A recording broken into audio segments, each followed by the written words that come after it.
we're back. This is CCW TV, the Comic Culture Warrior video channel. I am Elliot Serrano, and this is Jose Melendez. Thank you for joining us here in Dreamland Comics in Schaumburg, Illinois, where every week Jose and I get together to talk about or comics. Thereabouts. Oh, it's been a couple weeks. We skipped a week. Yeah, so it's been a couple weeks. Between the last time and this time, a lot of big shit went down. And I gotta say, never have I gotten... You know, I'm gonna tell you, they say that the anticipation is what makes what makes the experience. Waiting for that thing that you've been waiting for so long. And no matter how hard or how good something might be, when you finally get what you've been anticipating for so long, it just can't, that thing can't meet the expectation. Because it's built up so long and so long and so long. I've only had a couple of times where that actually, you know, the anticipation was actually not that bad. That really? What the end result was actually better than the anticipation. Really? It's only happened to me a couple of times in my long, illustrious life. And this isn't at all close to that. Not even. We had to talk about this. Kick-Ass number 8. I know Jose said, why do you want to even bother? But I said, hey, you know what? We came this far. Why the hell not? You know? I read the last issue. We ranted about it. Well, hey, let's give this one a real quick... Yeah, and that rant was like, what, 5 months ago? 5 months ago. Really? It's true. Yeah, I know. It is. Kick-Ass number 8 finally comes out. Look, I love this cover. When Titans Pimp Slap.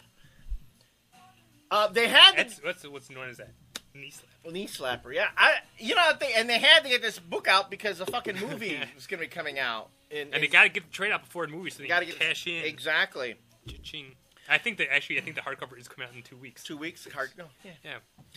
So, I've read, by the time you guys, see this video, Kick-Ass will have been out at least a week, and everyone else will have reviewed it. I kind of like getting a sense of what the reviews are. I went out there and I read a couple others. My favorite... Because you like to plagiarize, that's your big thing. Yeah, pretty much, yeah. My favorite was the CBR review, where I actually read that one. Yeah. Where they said they gave it like 4 stars. 4 out of 5. 4 out of 5, saying that this was a satisfying punchline to the joke that Kick-Ass was. Now, never has. Now, if they would have said a satisfying punch to the groin, I might have agreed with that. But I'm telling you, this was a joke, all right. But it wasn't a joke in itself. It was a joke on comic book fans. Yeah. Is what it was.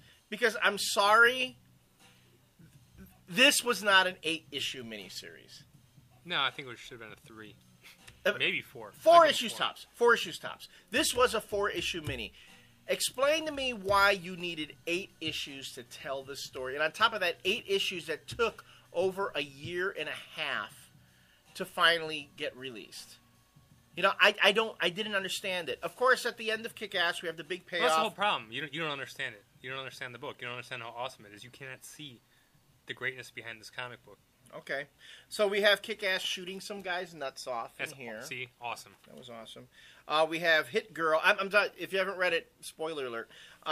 Hit Girl takes a cleaver to some guy's head. 10-year-old girl. Yeah, 10-year-old girl. Mind you, she took a... Talk about your Deus Ex Machina. She takes a hit of some drug that gives her the strength of 10 men. You know, it's funny you say that because I thought it was just going to be one of those mind over matter things, but they don't. Now that you say it, they didn't even explain it. No, yeah, like out of nowhere. I thought what was going to happen was like her dad was telling her this to get, like I just said, mind over matter, and it's gonna magically give her these superpowers. But yeah, they don't even get back to that at all. Yeah, I completely forgot about that. Red Mist and Kick-Ass finally have it out. Red Mist, Kick-Ass just... the most anticlimactic battle. Really, incredibly. Like, she has like 2 guns pointed at him, and Kick-Ass, who's all beaten up and tore up and bleeding and shit, just beats him up with 2 sticks. There was one, I will say, there was one scene I liked. when Hit Girl pulls a flamethrower out of her Hello Kitty bag and torches all the Goombas in the hallway. That was good. But the problem was it happened like way in the beginning, so I actually got a chuckle out of that. I was like, wow, this is pretty cool. And then after that, I was like, it's just one big, long, violent, vile sort of it's just carnage all the way through. And you know what? Fanboys love this shit. I'm sorry, fanboys! Yeah. Because this was what they wanted. They wanted the big bloody payoff, and Mark Miller delivered for them. The ending, let's say it in all fairness, the ending after all the carnage, when Hit Girl decides she wants to be a normal girl, you know, I was like, gee, this is actually kind of neat, you know, this little girl trying to deal with living an incredibly violent lifestyle and then having to acclimate to just being a kid again, this was actually kind of funny.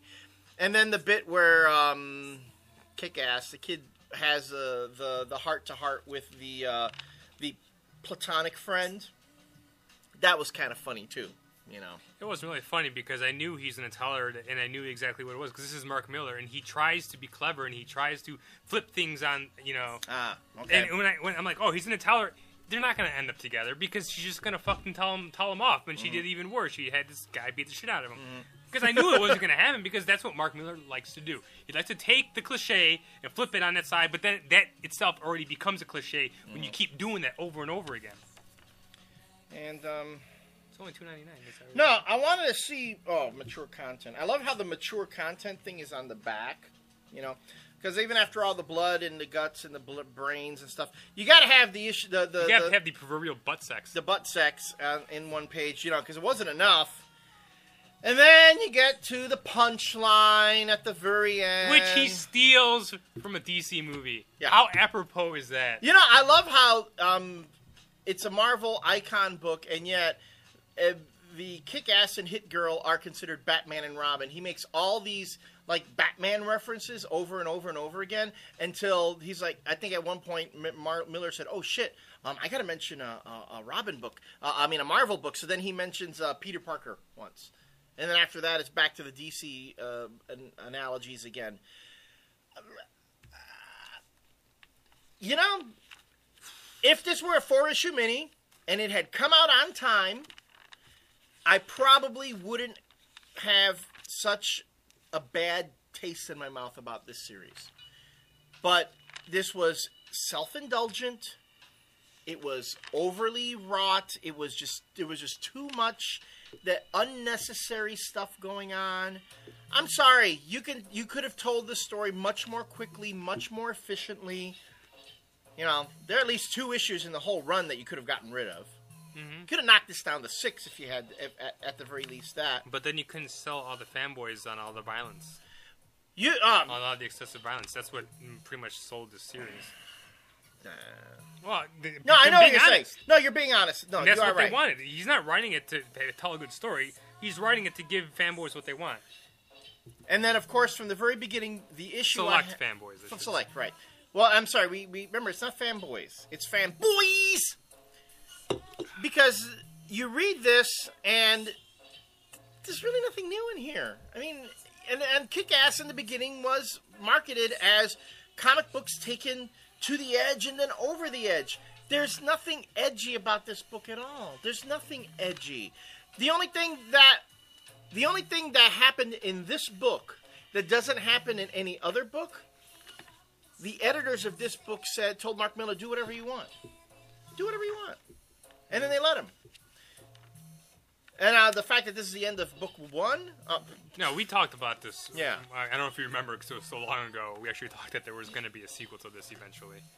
But yeah, so he takes the the Batman and Robin type theme in here, and then he's ripping off Batman again in the next book. It's like there's no original concepts, and a lot of people will say, you know what, everything that has been that's going to be done has been done. Archetypes. He's playing with the archetypes, but it's really the problem is that while he is playing with the archetypes, he is specifically lifting imagery from previous incarnations of those archetypes and using them so that you think exactly of that previous incarnation.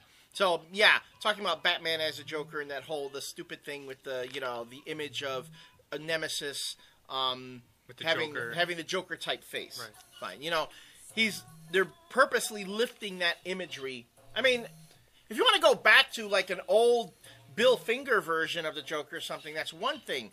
But I mean, what they're playing for is the Heath Ledger image. Mm-hmm. It's not so much homage anymore, playing with an archetype, as just downright plagiarism. Mm-hmm. And there is one good thing that's coming out of Nemesis, though. There is one good thing that I saw.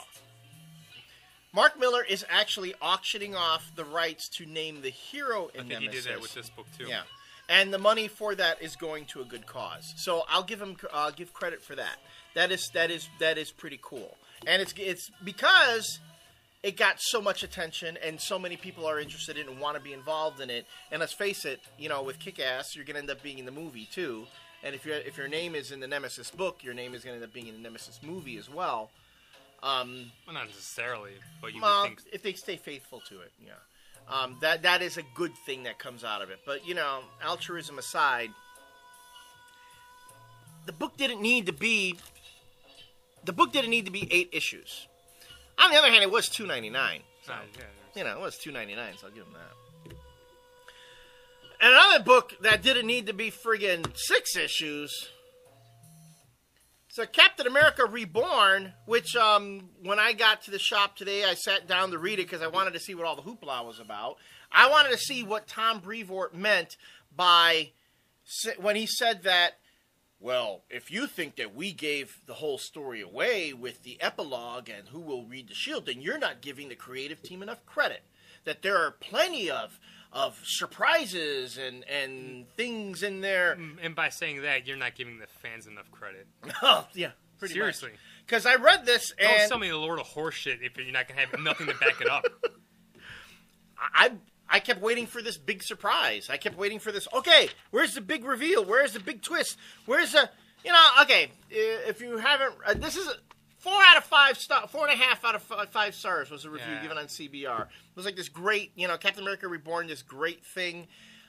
I do appreciate that it was finally revealed why the previous issues had so many friggin' splash pages. Had nothing to do with Brubaker's script. It was just Hitch just drawing splash pages so he could, sell the pages later to collectors. Yeah, and I'm like, that's great. And then when I was reading this issue, I'm like, man, this artwork looks rushed. It looked really rushed. It didn't look like it was not. But by you any understand means Hitch's best work. And Lucas Morris might be doing a column on our blog specifically about this whole throwing Brubaker under the bus thing by blaming the 6 issues on Brubaker's rushed script for the last issue, that he needed to make it 2 issues because he needed to expand on it, when it had nothing to do with that whatsoever. It had to do with Hitch expanding his artwork. You read this book, and there's so many extra panels and pages that there's not enough dialogue to even fit. The dialogue's like spread. It's probably like 3 or 4 pages of dialogue spread over 12 pages, and you can tell that when you're reading this. The dialogue's not that substantial. No, and it's like, and then there's dialogue and there's panels that just repeat themselves, like over and over again. So let me ask you out there who enjoyed Captain America Reborn, did Brubaker bring his A game to this book, is my question? Because a lot of the criticisms I have of this book are the same criticisms that some fanboys have of Detective Comics. That they're so overwhelmed by J.H. Williams' art that the script, the dialogue in the book, they just don't give Greg Rucka any credit for it. They say he's doing a workmanlike job. Would you say the same thing about Captain America Reborn? Because I hear nothing but raves for Captain America Reborn. And if you ask me, when I read this, I've read Brubaker do way better than this. Yeah, see, that's the thing. I actually like Brubaker. I like. Oh, I like Brubaker too. I love Criminal. I love Sleeper. I've read a smattering of his cap stuff before this, and I enjoy all of that. But when I read this entire series, even when it got to the first issue, I'm like, what is he doing? Like, this does not... It seems like such a watered-down, truncated version of what he has been doing. Watered down. I agree. And I can see why the masses think that is satisfying to them. Right. Because he usually just builds and has layers of stuff, and there was just nothing like that in this book. His regular Cap stuff was really dense. That's true. Yeah, it was. Really, I mean, really like dense. I said, I didn't read all of it, but from what I did, you got like a sizable chunk of the story in every issue. There's a lot of stuff going on in there that even I kind of got lost at sometimes. Right. And talk about pages that Hitch wants to sell later. You have this page. You have Well, that page. this page. Well, and then like the 5 or 6 double splashes that were in here. But then I also think that, and I was thinking about this too, is that when he has Steve Rogers in his civvies, he actually has a star on his T-shirt, because I'm thinking like he's not going to be able to sell those to collectors but you could tell it's Steve Rogers because he has a star. There you go. That's what I was thinking of when I was reading this. Wow, that's Because true. no one's going to, collectors aren't going to buy a page from a comic that's like just like plain clothes superheroes. That's But you true. put the star on his T-shirt. Hey, It's Captain Steve America. Rogers. Yep. But the epilogue That was the best part of the entire series, and that was only 4 pages. It was only 4 pages, and I was reading. That's when we got to the last 4 pages of the mini. When I'm reading, I'm going, now this is intriguing. And the only reason I found it intriguing, I don't know if younger fanboys are going to get this. I was a huge Killraven fan back in the 70s and 80s. I loved Killraven. And if you don't know what Killraven is, Killraven was essentially War of the Worlds done Marvel style. The Martians invade the Marvel universe. That was in the future. Mm-hmm. And Killraven was the one last hero left fighting off the Martians. And it looks like they're alluding to that now. And it's funny you bring that up, because when I saw this is the problem. This is the number one problem that I have with Brian Hitch, is that nothing that he draws is original. Everything is taken from something else.